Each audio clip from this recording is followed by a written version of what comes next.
Well, good morning, good afternoon, good evening, whoever you are, wherever you are, whenever it is for you. For me, it is just past midnight on Friday, the 20th of February, 2026. That makes this the news and the events for Thursday, the 19th of February, day 1456 of Vladimir Putin's war of aggression against the people of Ukraine.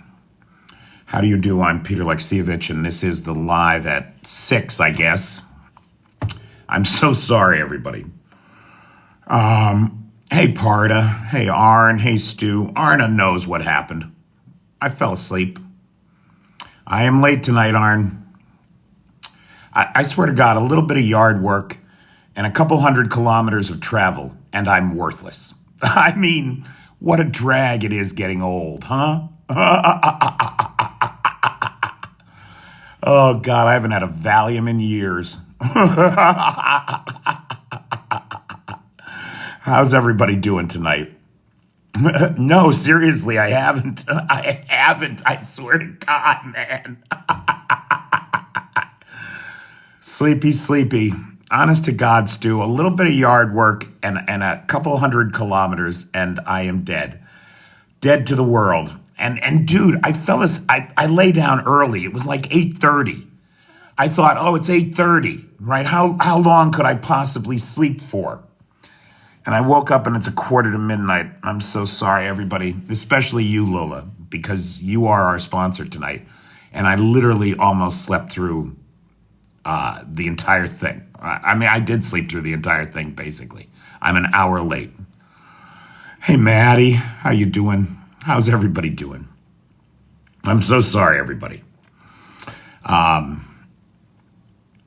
didn't even think I would need an alarm. I didn't even set an alarm. I'm so dumb. Anyway, so here we are. And I have all these wonderful notes and all these things to say. And better late than never, right, Bernard? Thank you. I appreciate your generosity of spirit. It's a generous crew. It's a very generous crew. Hey, Kurian. Our clueless leader was on. Who? The orange one? What was he up to? Hey, Cake Boy and Banjo. Hey, Carol. Hey, Van. How you living? Van, I fell asleep. I swear to God, a little bit of yard work and a couple hundred kilometers of travel, and I am worthless. Just absolutely worthless. Hey, Yvonne. Hey, Seawolf. All right. So, ladies and gentlemen, if I may begin.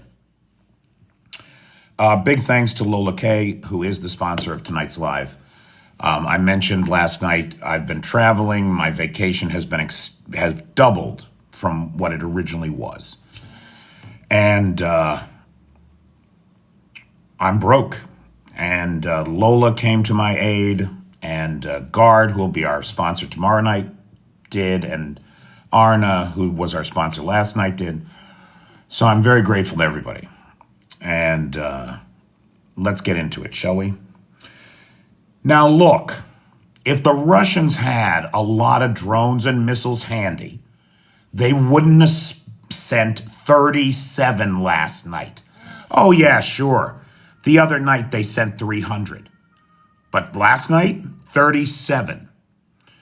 Now, thanks, Kurian. I'm looking for sponsors for next week. Next week is the 1,000th day of this channel. So the first day of this channel was day 466 of the war. Day 1466 is right around the corner. I'll be at Arn's celebrating, or not celebrating, but recognizing that time.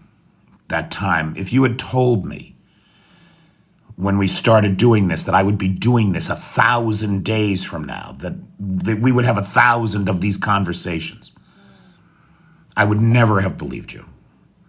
I was sure that the Ukrainians would deal with the Russians before this amount of time had lapsed. And it has been a privilege and a distinct privilege to be with you through this time and watch the Ukrainians do what they do. Last night was like a drone attack from 2 years ago. 37 drones, 29 of them knocked out of the sky. 78% interception rate. And yet, 8 of them got through, injuring Ukrainians, destroying energy infrastructure, which right now is so fragile. So it's so fragile that I'm like a refugee, right, on the road, just trying to stay warm, trying to be someplace where there's power and light on. And you think about all the Ukrainians who can't leave, who are stuck there through this nightmare of a winter. It's awful. It's just awful. So last night, the Russians only managed to find 37 drones. And there's a question as to whether or not they sent one missile. There's conflicting reports. Officially, the Air Force does not report on a missile last night. But there are other reports that say that there might have been a missile up in the Sumy direction. So I haven't been able to verify it one way or another.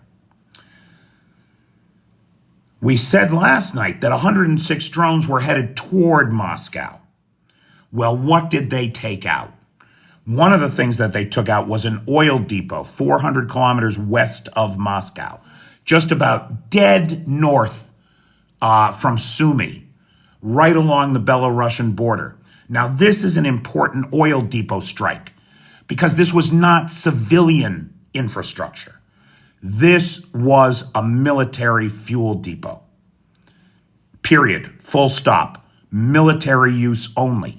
The diesel that was up there, the gasoline that was up there, the aviation fuel that was up there, was all destined for the front along Sumy-Kharkiv axis. That's where it was headed. And there's nothing left to go anywhere. The fire was hundreds of meters in the sky. At least 3 of the tanks burned in that depot, if not all of them. We're waiting on satellite pictures and the damage assessment. But boy, the fire burned last night in the Sukhov region.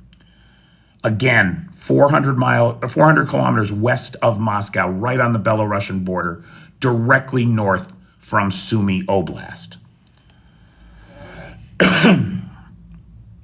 The Ukrainians struck Belgorod again last night. We talked about the fact that last night on the live, we talked about the fact that Belgorod was in the dark last night. They were in the dark all day. According to the governor, unfortunately, there's been another massive, now he used this word, this is his word. There's been another massive missile strike on energy infrastructure. Now, I can't confirm that. I don't know that it was missiles that flew to Belgorod last night. We know drones went that way. Whether or not there were any missiles involved, we don't know. However, we have an expectation now, having seen some flamingos do incredible damage to a GRAU arsenal in the Volgograd region. Right, I forget the number. I want to say it was 51 maybe. I forget just now. I apologize. But we saw the flamingos destroy 90 hardened bunkers of missiles, something like 150,000 tons of ammunition blown up. We talked about the fact, for months we've been saying, where are the flamingos? What's going on with the flamingos? Why aren't we seeing the flamingos in action? And now we're starting to. And there's 2 reasons for that, right? What we didn't know, and we only just learned this past weekend. Zelensky said at the Munich Security Conference that the flamingo production facilities had been hit and badly damaged back in December.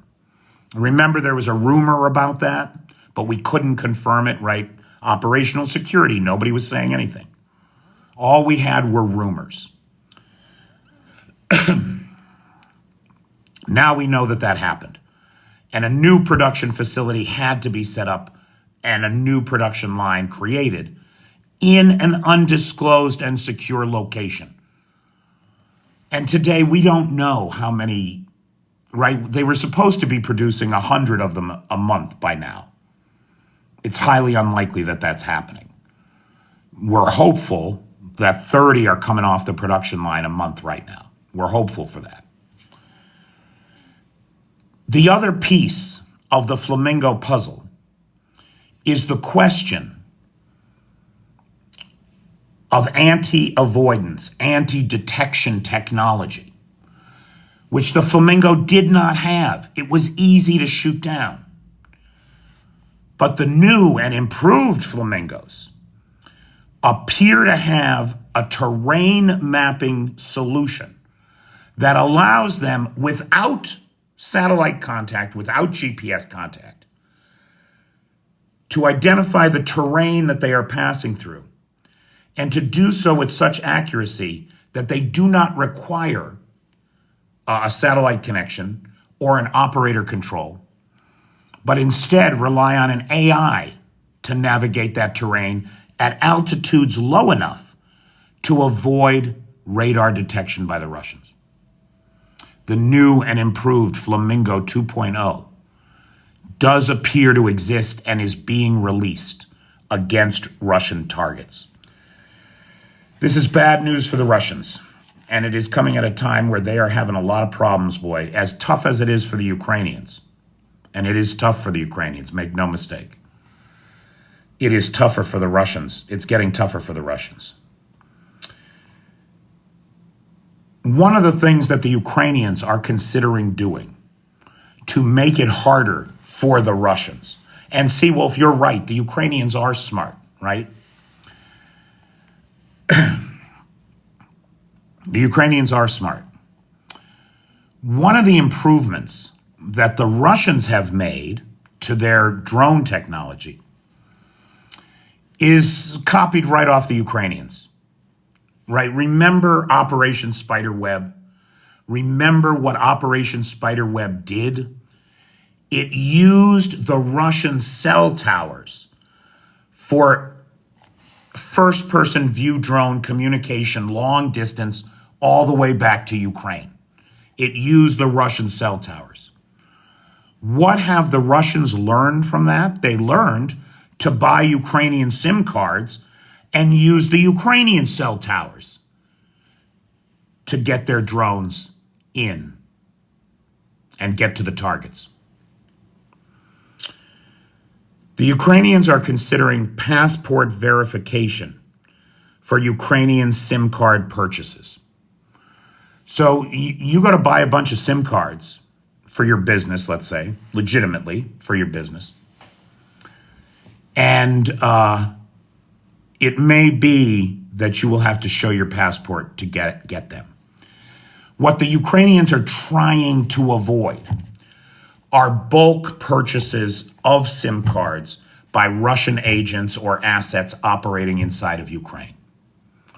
Now, this notion of passport verification for a simple purchase raises some concerns for some people, right?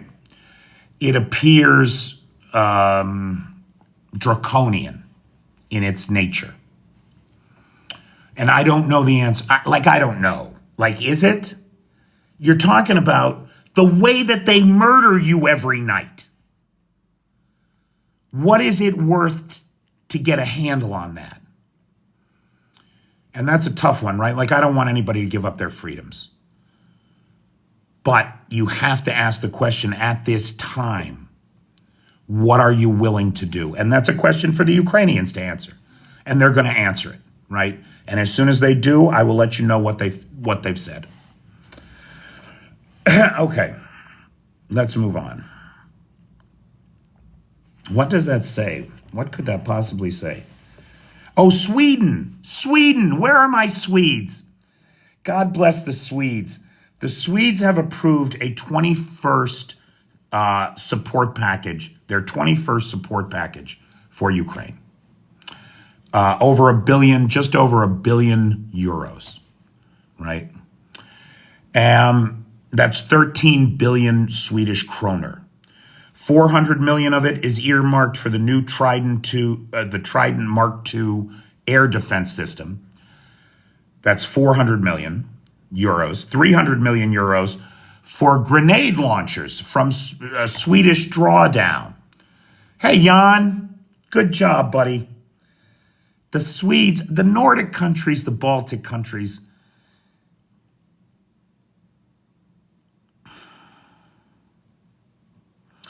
you put America to shame. Good for you. Good for you. So one of the things the Swedes do, I guess, is they make good grenade launchers. Who knew? I didn't know. And they're going to do a drawdown from their own stockpiles of about 300 million euros worth of grenade launchers to send to the Ukrainians. Additionally, 300 million is earmarked for Ukrainian long-range missile and drone development and deployment. So 300 million of it will go right into the Ukrainian economy, right into the Ukrainian defense sector for the production of things like flamingos, which is great. The rest of the package includes some spare parts, artillery shells, and training for the Ukrainians. So big kudos and big thanks to the Swedes who are coming through in spades. Nicely done.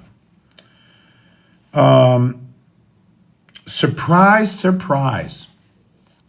I have to tell you, I was surprised.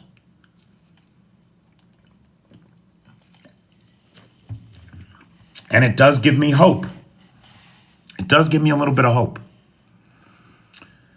The U.S., the Trump administration, has extended Russian sanctions for the next year. So the Trump administration has extended Russian sanctions for another year.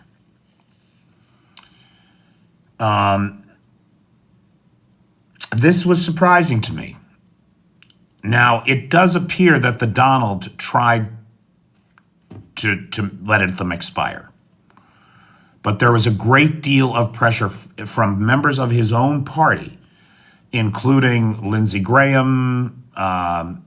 Blumenthal is a Democrat, I think. But Blumenthal, a bunch of others, pressured him to make sure that these sanctions were extended. So there is hope. There's a lot of people inside the United States who feel like I do, who think of us as the armorer of democracy, who think of us as the shining beacon of hope in the world for all oppressed peoples.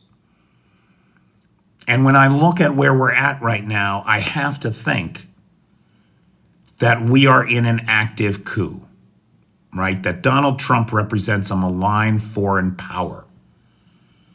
That's what he is, because he is antithetical to everything that the United States is supposed to be. So at least some right-thinking people managed to get the Russian sanctions extended for another year. Thank God. Now, last night on the live, somebody asked the question, and I apologize, I don't recall who it was. But somebody asked the question, I heard a Russian oil company declared bankruptcy. Is it true?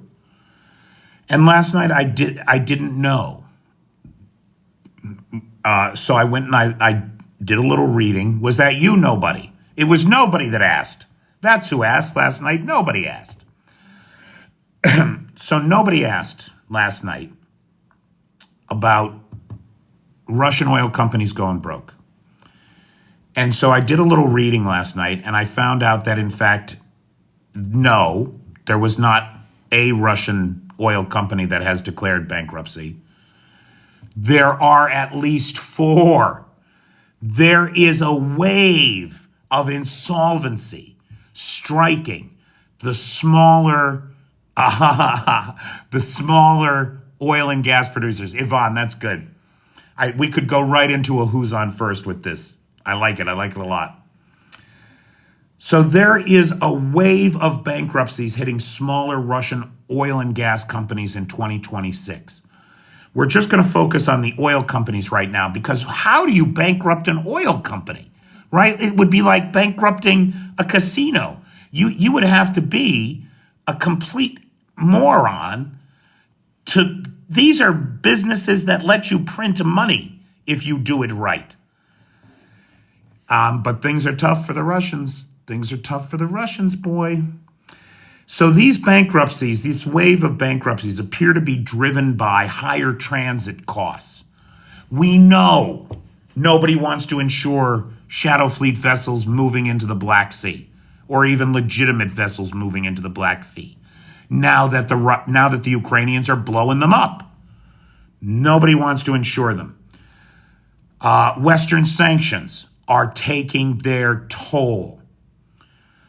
Falling prices on the international scene and deep discounts for Russian oil, because people don't want the headache and the drama of dealing with secondary sanctions from the US. And of course, you combine all of that: falling revenues, falling market share, increased costs, with the high fixed cost of production that the Russians deal with anyway, right? According to the Moscow Times, and an article published, a while ago now, I want to say like 2018, October of 2018, was when the Moscow Times published research that had been done by a company with expertise in the oil industry. And they had concluded that it cost the Russians $42 to $45 a barrel to get the oil, the Urals crude, out of the ground. $42 to $45 a barrel. Now, even if we take that with a grain of salt, right, and we say that it's half of that, $22.50 to get a barrel of oil out of the ground, that's a high production cost. And it's gotten worse as market share and prices fall. The First Oil Group, represented by VTR Bank, has filed for bankruptcy after racking up 6 billion rubles in debt. 6 billion rubles, that's about $60 billion in debt. Then you've got Yangper, which is a Belorosneft subsidiary, Astrakhan Oil Company, and NK Gorny, all facing insolvency, mostly because of tax burdens. What have the Russians been doing? What has the Kremlin been doing as it runs out of cash? It's trying to squeeze industry and the consumers with new, more burdensome taxes and monetary policy. The tax service and debt, the service on the debt, the interest payments, are killing these companies. So that's at least 4 smaller oil and gas companies that are facing insolvency right now amidst what is widespread distress in the industry. According to Rostat, the Russian statistics provider, 45 to 50% of Russian oil and gas producers are operating at a loss. 45 to 50% of the entire industry in Russia is operating at a loss. And this is the monoculture. Oil and gas is the monoculture that drives the Russian economy, that used to make up 2/3 of the Russian federal budget revenues from oil and gas. And we're watching it dry up like a puddle in the sun. The oil and gas industry is not the only industry inside of Russia facing critical crises. The Russian railroad business, which is mostly state-owned and the largest single employer inside of Russia with 700,000 employees, has been forcing employees to take 3 unpaid days of leave a month since August in an effort to curtail costs. So they basically, they've shut down, what is that, about 15%. They've given everybody a 15% pay cut by forcing them to take 3 unpaid days a month off.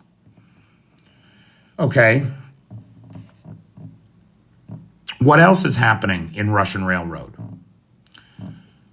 The Kremlin is looking to sell off 49% of the Federal Freight Company. 49%. Right now, you want to buy the railroad office in Riga? It's for sale. They're closing out the offices in Riga, Moscow, and around the world to try to raise money to keep this insane war going. And it is insane. The whole thing's insane.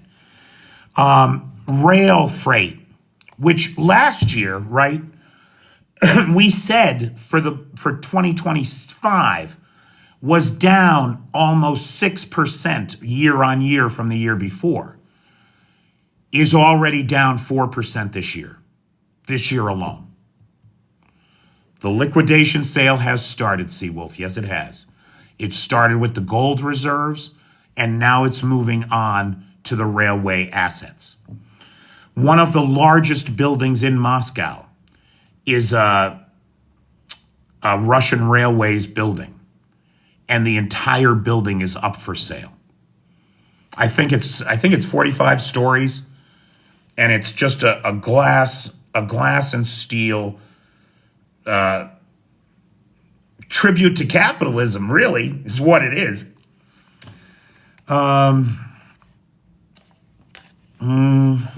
So all the offices are up for sale. They're forcing liquidation.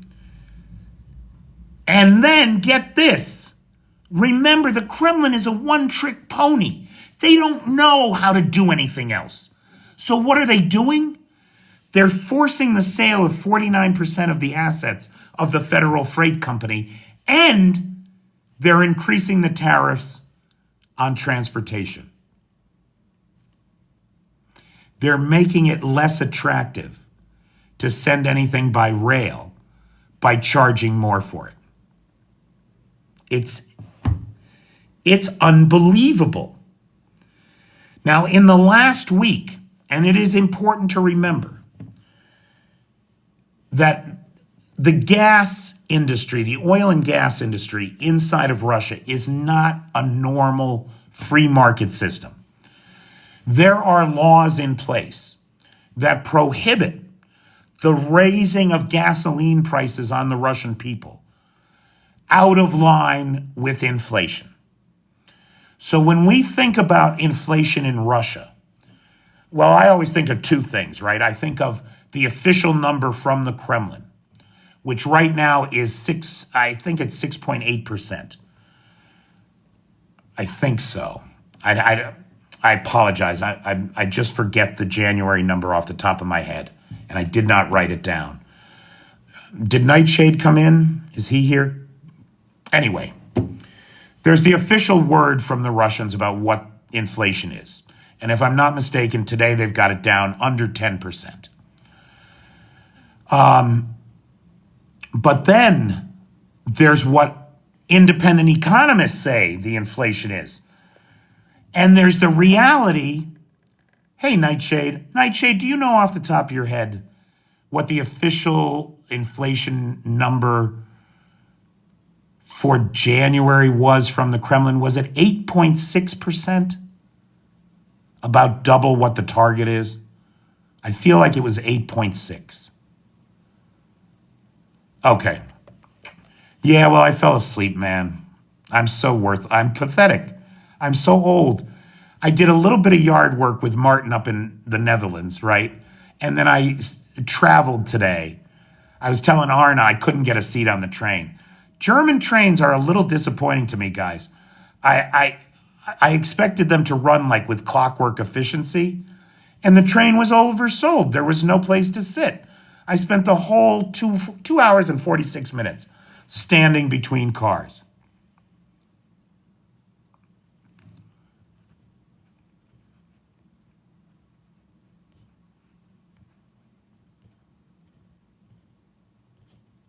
Oh, sorry. So at any rate, one of the reasons why, honest to God, Maddie, I was really shocked. Tonight, Seawolf, I'm in Berlin. And unfortunately, I'm not going to have any experience of this town. I'm sorry, Maddie, there will not be a travel video because I didn't have a chance to do anything. I got in, I got to the hotel, I worked on tonight's live, I fell asleep, I woke up, I'm doing the live. Like, that's my whole day. And tomorrow we're up and out early. Yeah, I don't blame you one bit, Maddie. I wouldn't put up with my shit either. So look, when we try to figure out, it went up 6% in January. So it was 6%.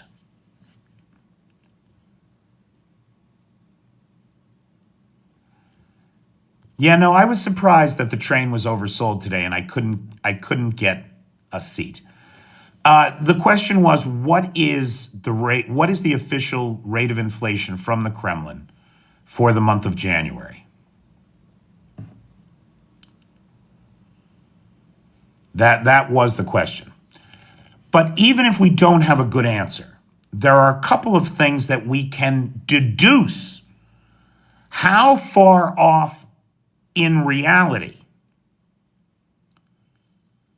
Common sense is saying it was 6%. John is saying Russia fell to 13.1 in February from 13.7 in January.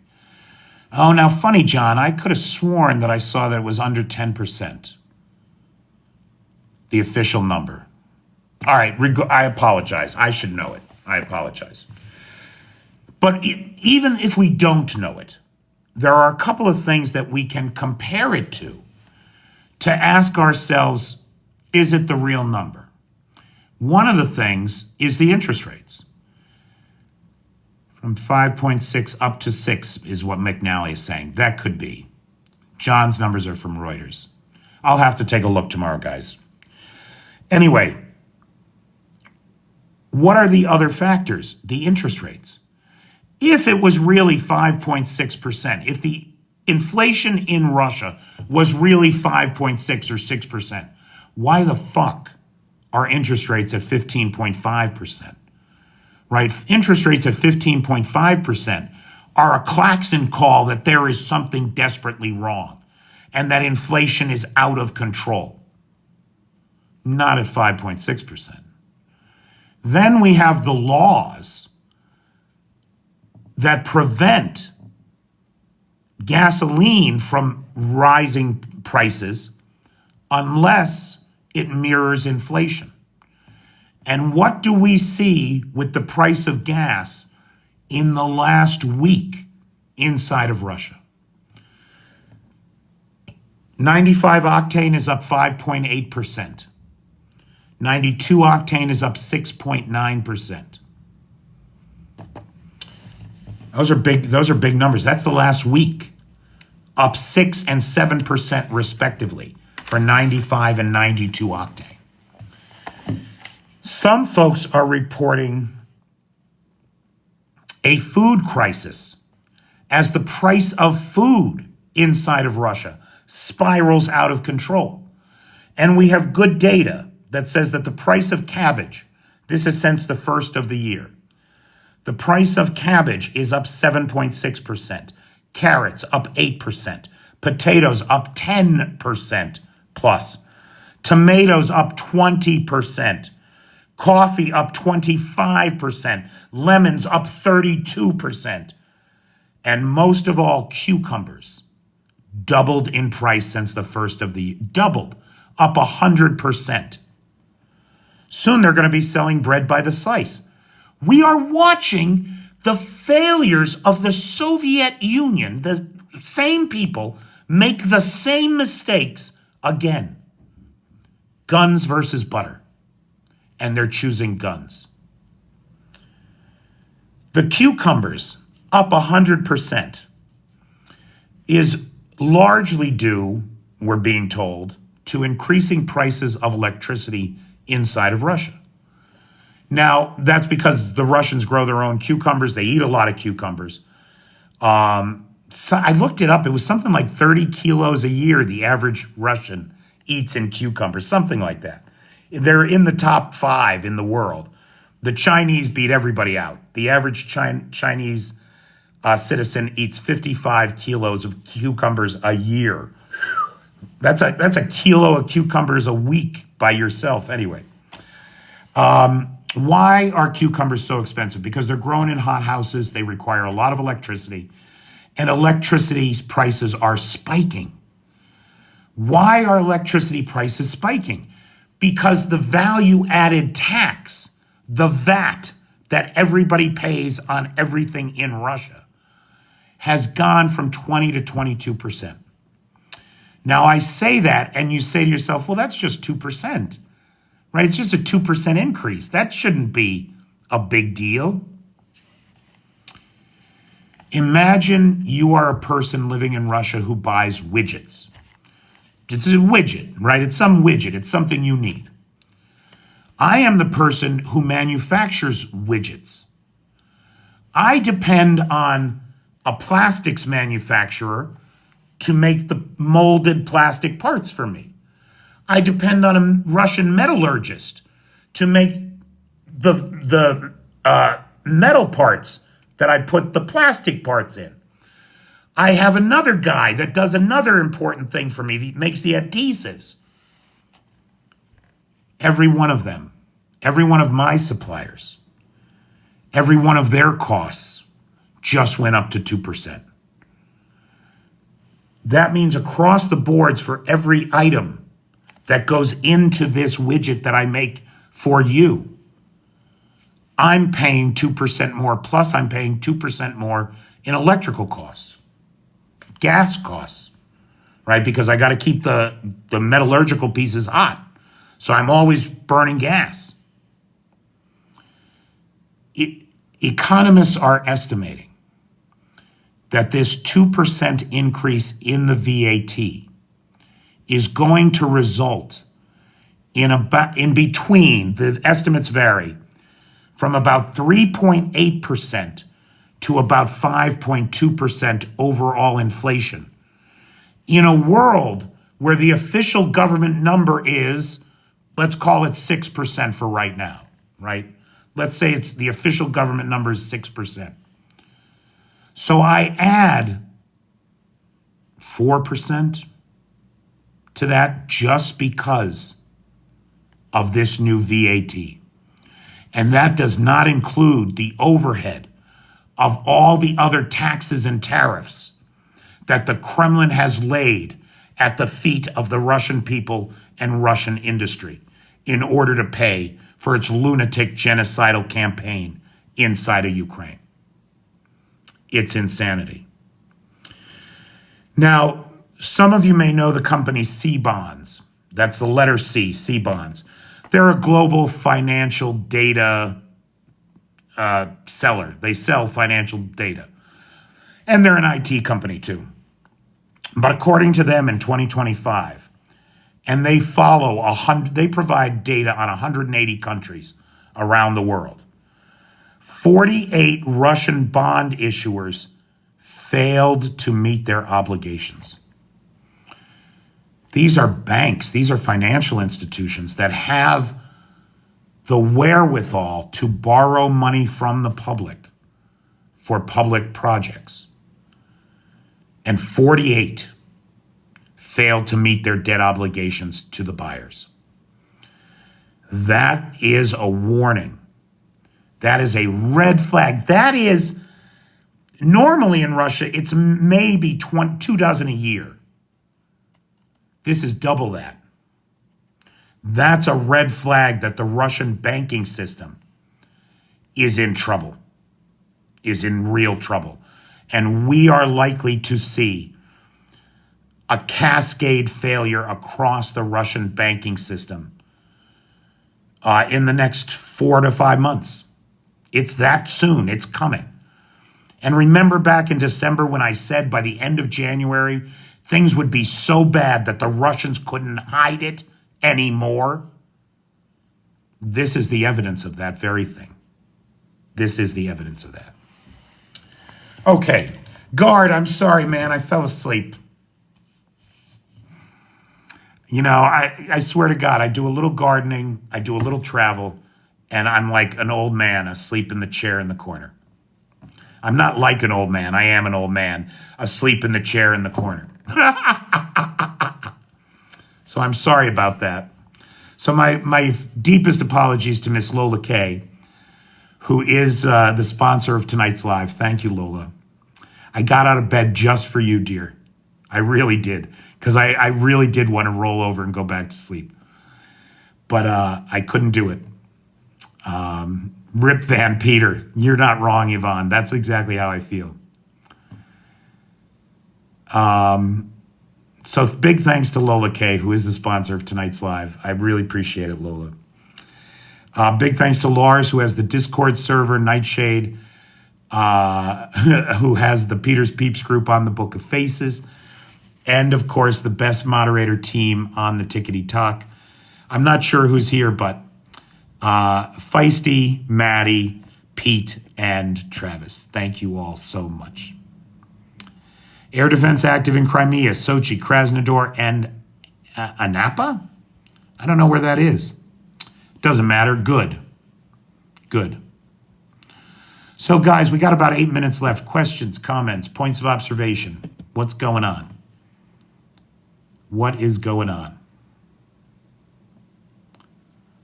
Thanks, mods and peeps. Hey, Chrissy Locks.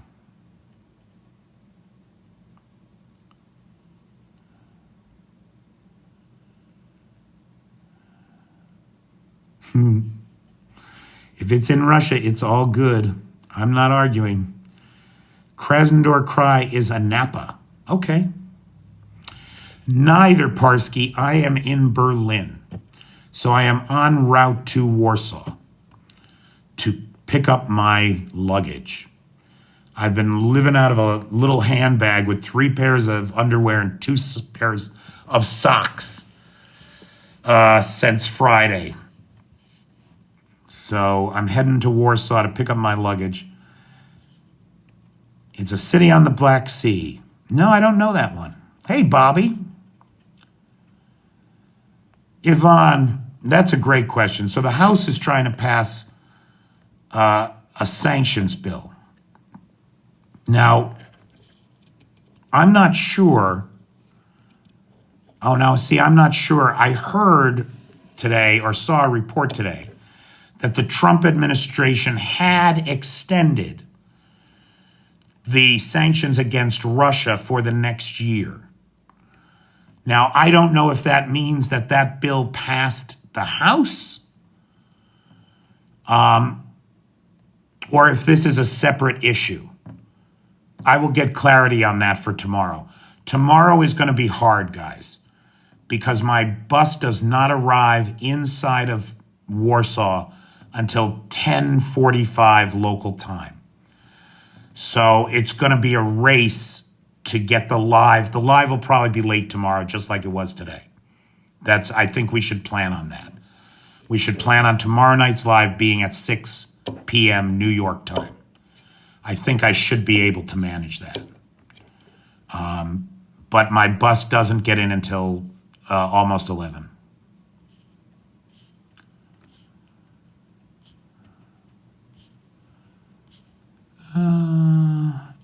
Anapa is a resort town.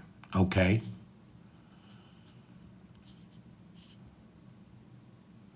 So there's 2 things for tomorrow night's live I want to get clarity on. One is what the official interest rate is in Russia and how we know they're full of shit. And then two is what's going on with the sanctions bill. Let's get some clarity into that. Sanctions and interest rate.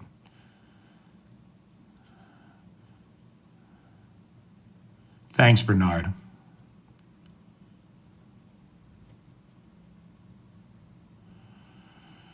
Oh, yeah, TK's daddy. ICE is nothing but a bunch of jackbooted thugs who are laundering money for the Russians. That's what they are.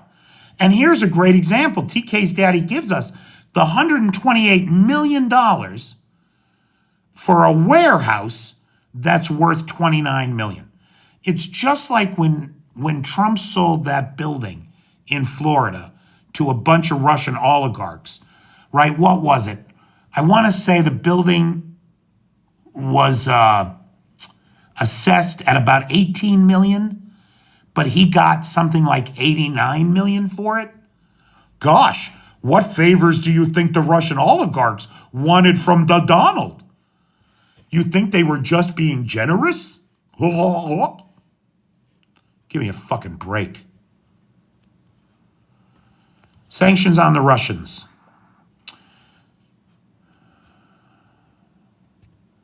House is not in session. Johnson sent them home. Okay. So it is not that.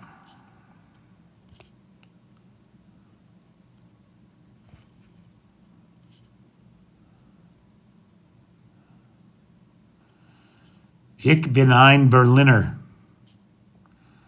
I should get a Berliner while I'm here.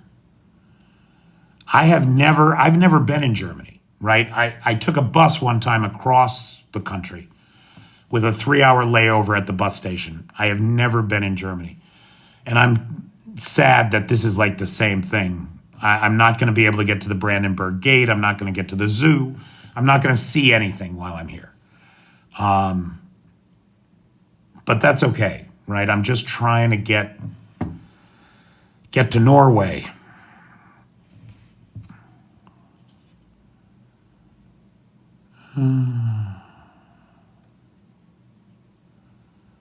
This Congress is always on vacation. You're not wrong. Yeah, that was my understanding, Nightshade, is that it keeps, the White House announced today that they would keep existing sanctions in place on the Russians for the next year.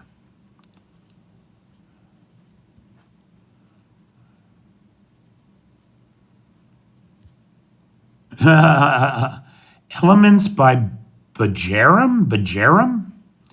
I don't know what Bajaram is. But sent me a donut on the subject of Ich bin ein Berliner. Thanks, man. Hey, Nicola Jones.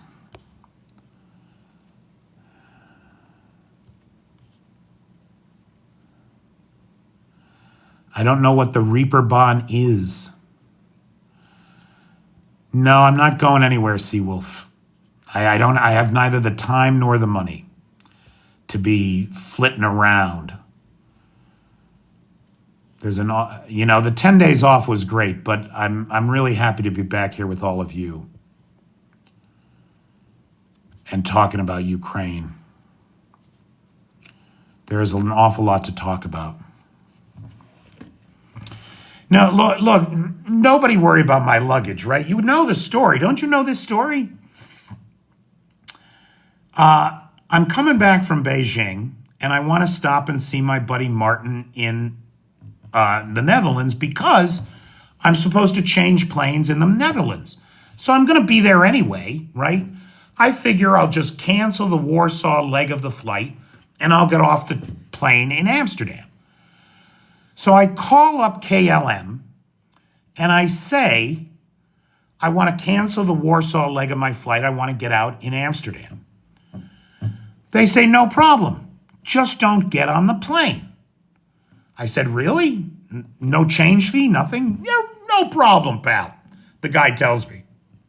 Some subcontractor in the Philippines, no doubt.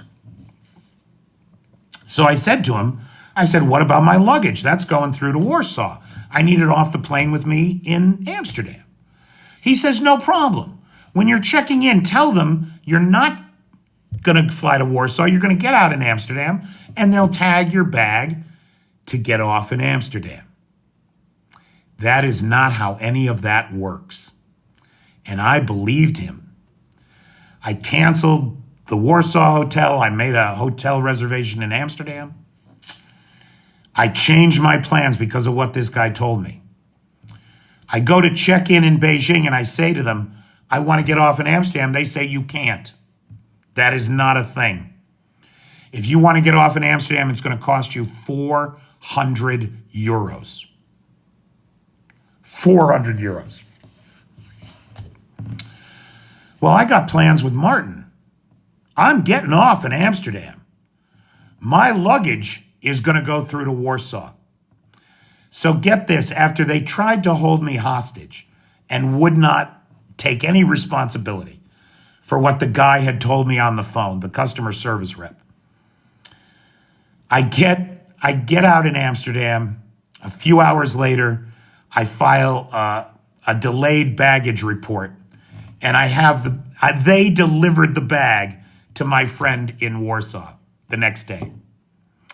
So not only did I not pay them 400 euros to screw me over, but I got them to pay for the delivery of the bag to my friend, and I will pick it up on Saturday morning. I do not recommend this course of action. I did the right thing. I called. There is a record of that call because the bag agent in Beijing pulled it up. I called and I did what they told me, and I got fucked. So, no, I don't feel badly about it at all. Okay. Ticket to Beijing, $1,000. Cost of luggage, 140 euros. The look on my face getting it delivered for free, priceless. Priceless.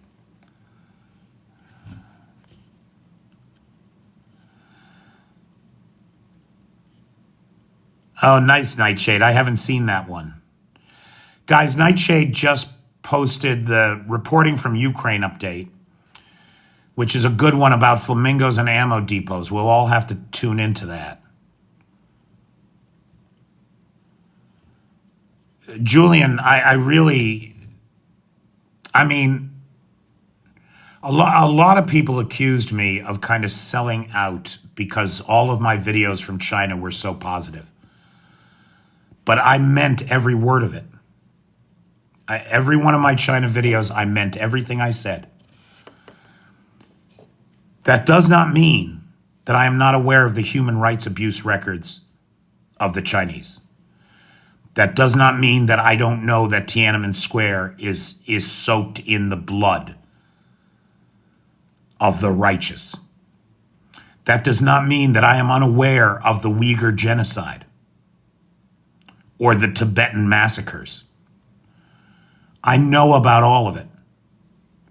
And none of it is shit we should ignore.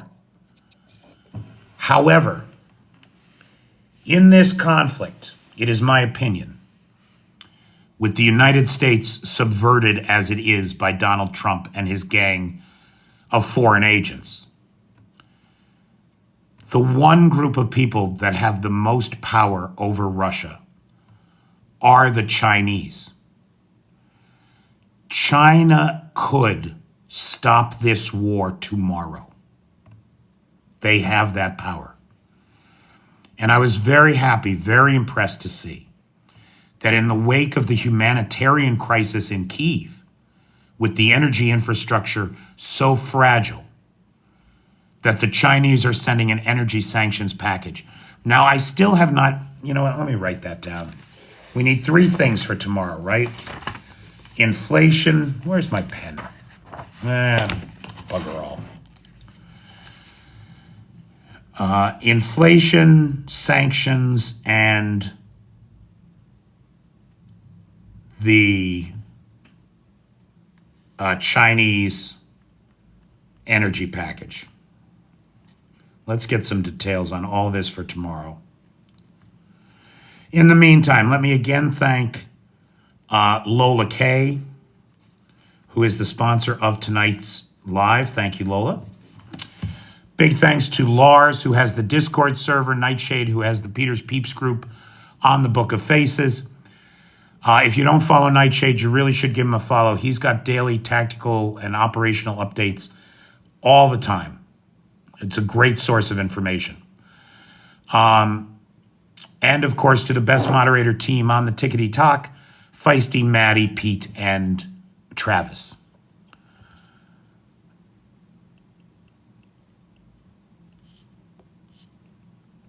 So does China appear prosperous when you traveled about? Bobby, if you think back, like remember in the 70s when Nixon went to China? And remember the kind of pictures we got from China. Thousands of Chinese on bicycles just filling the streets of Beijing, industriously going about their day on their bicycle. Today, they're all in cars or on electric scooters. The bicycles are mostly gone. They are. Lots of bicycles still, don't get me wrong. But they've mostly been replaced by cars and scooters. And wow, there's a lot of Audis in China. A lot of Audis. A lot of Mercedes. A lot of brands I've never heard of because they're exclusively Chinese. Okay, so would I say that it appears prosperous? Yes, I would. In so many ways. There is a rate of hyper-modernization where the Chinese have lifted hundreds of millions out of the worst depredations of poverty that the world has known. It's a success story in so many ways. And China could be a world leader if it could just stop murdering its own people so much. You know? And the United States, of course, is in the process of giving up its world leadership because it's murdering its own people. It's insanity. No, the air in Beijing, the sky is blue, the air is clean. And the Chinese actually did, the government apparently did a program about 5 years ago where they came out and they said, look, we told everybody pollution was going to be a problem while we industrialized. Now it's time to clean it up, and we're going to do that, and they did it. It's impressive. That's impressive right there. Now, for tomorrow night, guys, again, we're going to be basically an hour late, I think. It depends. If the bus gets in a little bit early, I can get to the hotel quickly, which, by the way, I still don't have a hotel, actually. If anybody knows of something in Warsaw, I'm having an awfully hard time finding a place that is both affordable and available and has a late night check-in.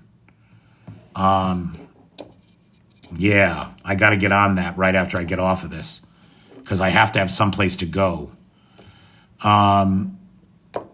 So anyway, if I get in a little bit early and I get to the hotel, maybe we could go at the normal time.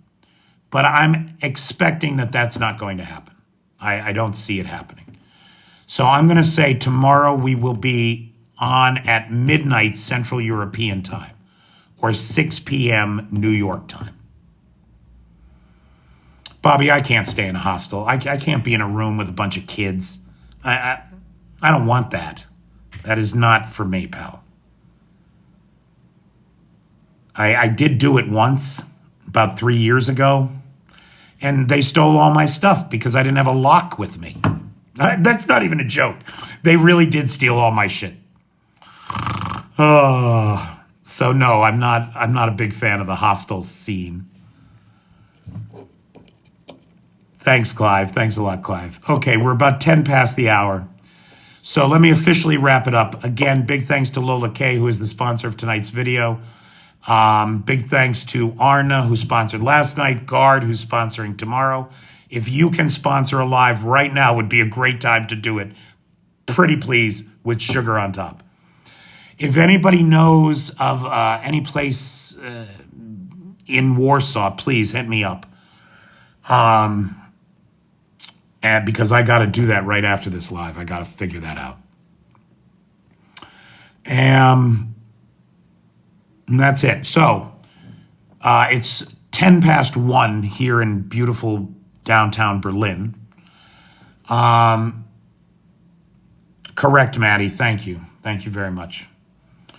If anybody has other questions about China, about the China trip, I can hang out because I've just woken up from a 4-hour nap. So I feel great right now. If anybody has any questions about the China trip or about what's happening in Kyiv or in Ukraine, I'm happy to hang out for a few minutes and answer those questions. Otherwise, we will call it a night. You've been to China 10 times. So this was my very first trip to Asia. I have never been before. Bobby, I did not ask that question. I mean, look, I did have some concerns, right? Because China has traditionally supported Russia in this war, though they claim to be neutral. Their actions belie that.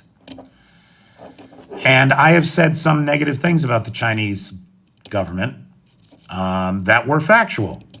That 80% of the electronic components we find today in modern Russian weapons are Chinese and are there in violation of the sanctions.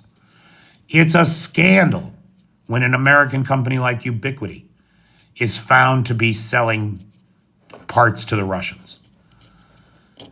Shouldn't it be a scandal when 80% of those parts are Chinese?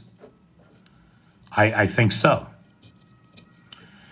But when I was in the country, I really didn't want to end up in a Chinese jail. So I did not criticize the government in any way. In fact, I even made a Chinese propaganda video for the government and was happy to do it. Nothing I said was untrue. Everything I said, I meant in every one of those videos, guys. I just ignored everything else. I think that was the best that I could do. Common sense in crazy times. I've always wanted to see Hong Kong.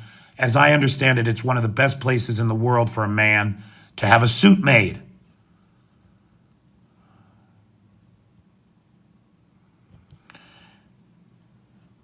Illuminated core.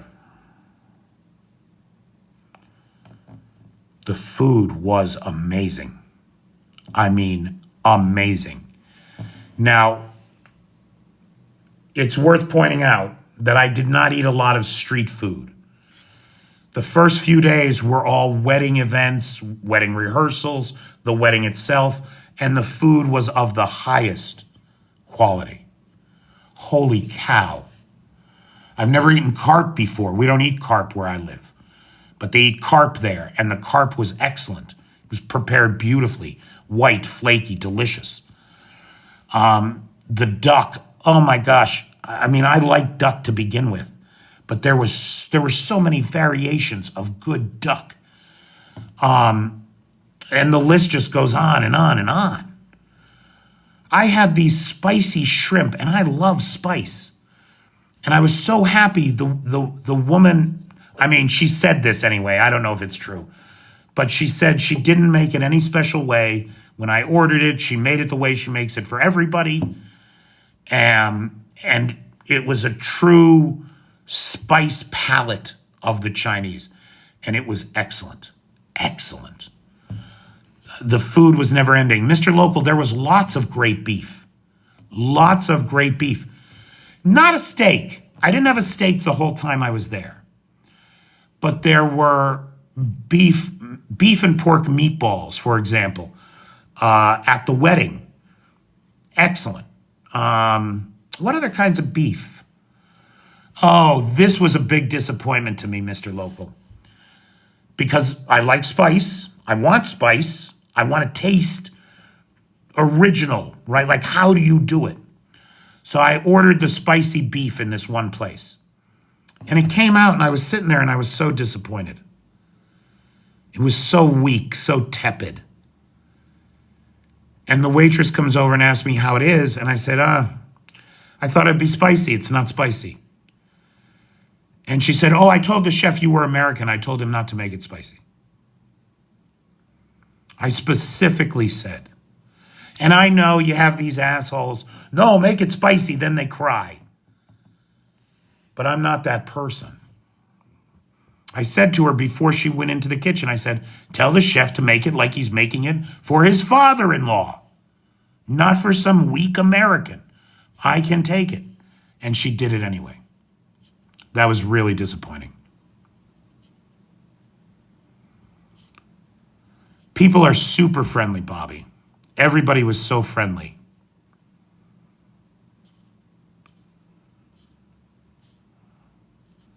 I don't think that's true, Mr. Local. Well, I mean, right now it is. Right now, Donald Trump couldn't stop anybody from doing anything. He has neutered American power in the world. There's no question about that. No, nobody speaks English. That was a surprise to me because I remember Robert Reich did a presentation back around the turn of the century where he said there are more people that speak English in China than there are in North America. And it turns out that is just not true. Now, my buddy's wife speaks great English. She's fluent. Her two sisters and their brother and the brother-in-laws, one of the brother-in-laws gets along just fine. The other one, not so much. Finding somebody that speaks English on the street, forget it. I didn't. And I spent a lot of time out on the street. Yeah, but I always use chopsticks. I learned to use chopsticks a long time ago because I thought, I'm going to go to China one day. And I finally got there. Are the people fashionably dressed? Bobby, I don't know shit about fashion. Are you kidding me? I don't know. They look very Western mostly. Some very Western outfits.